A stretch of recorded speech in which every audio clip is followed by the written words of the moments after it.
বিসমিল্লাহির রহমানির রহিম। ভাষা যা একটি জাতি গঠনের অন্যতম উপাদান, আর আমাদের রয়েছে সেই ভাষার জন্য রক্তদানের ইতিহাস। প্রতিটি ভাষায় বেশ কিছু ভুল, বেশ কিছু সমস্যা জর্জরিত রয়েছে। বাংলা ভাষাও তেমন। বাংলা ভাষায় বানানের কিছু ভুল, তৎসম অতৎসম শব্দের প্রয়োগ, উপভাষা, আঞ্চলিক ভাষা সহ নানান কিছু সমস্যা রয়েছে। এখানে মোটা দাগে প্রায় ৭টি সমস্যা উল্লেখ করেছেন তারিক মঞ্জুর স্যার, যিনি ঢাকা বিশ্ববিদ্যালয়ের বাংলা বিভাগের অধ্যাপক, এবং এই সম্পর্কে প্রতিবেদন লিখেছে যেসব ভ্রান্তি এবং অপ্রাপ্তি নিয়ে এগিয়ে চলছে বাংলা ভাষা।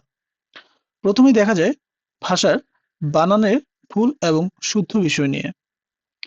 ভাষার যে আমাদের লিখিত রূপ আছে, একটা শব্দের দেখা যায় একাধিক লিখিত রূপ। যেমন গরু বানানটা গ ওকার গো, রয় রস্যুকার রু, গরু।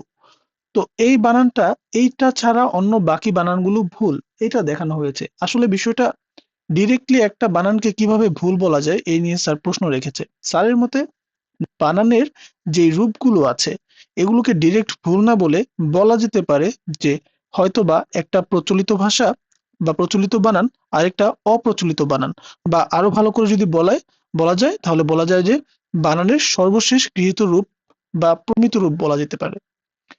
এটাকে সরাসরি ভুল বলে দেয়া, বা স্টেশনের ক্ষেত্রে, ঠান্ডার ক্ষেত্রে যদি আমরা মূর্ধন্য ব্যবহার করে থাকি বা মূর্ধন্য স ব্যবহার করে থাকি, ডিরেক্ট ভুল না বলে আমরা এই শব্দগুলো ব্যবহার করতে পারি, যে এটা প্রচলিত বা অপ্রচলিত বা এটা প্রমিত, এভাবে করে বলতে পারি। এরপরে আসি তৎসম এবং অতৎসম ভাষা।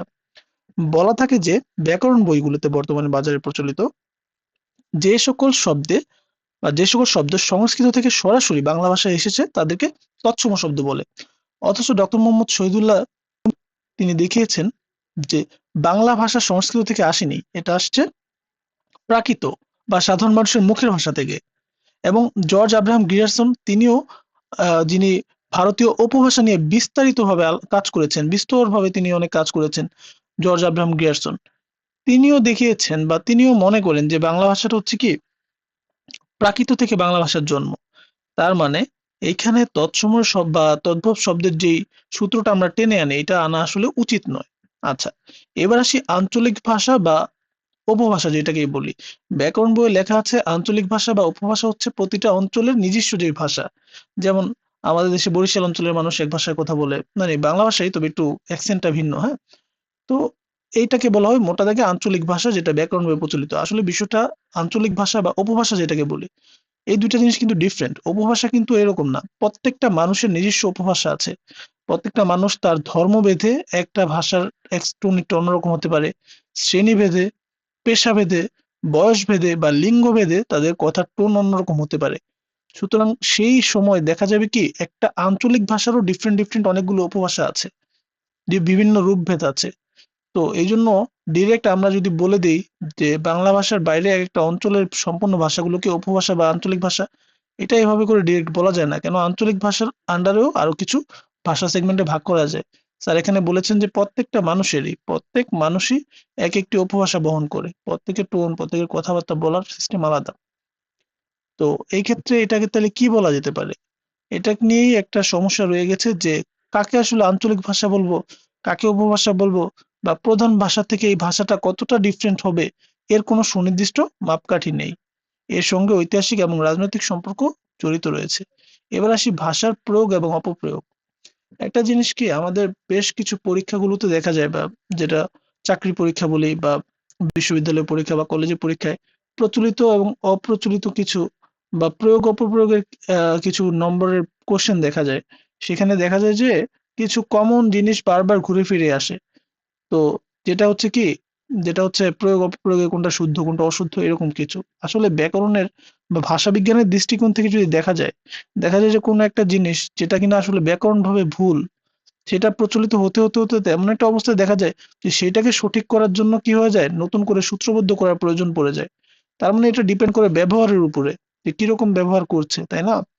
তো এইটার ক্ষেত্রে একটা সমাধানে আনা উচিত যে আসলে মানুষ কোনটা অনেক বেশি ব্যবহার করছে, যদিও এটা ভুল, কিন্তু বেশি করে ব্যবহার করছে, তখন সেটাকে আলাদাভাবে লিপিবদ্ধ করা। আর আরেকটা বিষয় হচ্ছে যে এই চাকরি পরীক্ষায় আমাদের যে প্রয়োগ অপপ্রয়োগ বারবার একই দৃষ্টান্তে আসছে, এটা কোনো মানুষের আসলে অভিজ্ঞতা বৃদ্ধি করছে না, বা মানুষের আসলে দক্ষতা বাড়াচ্ছে না।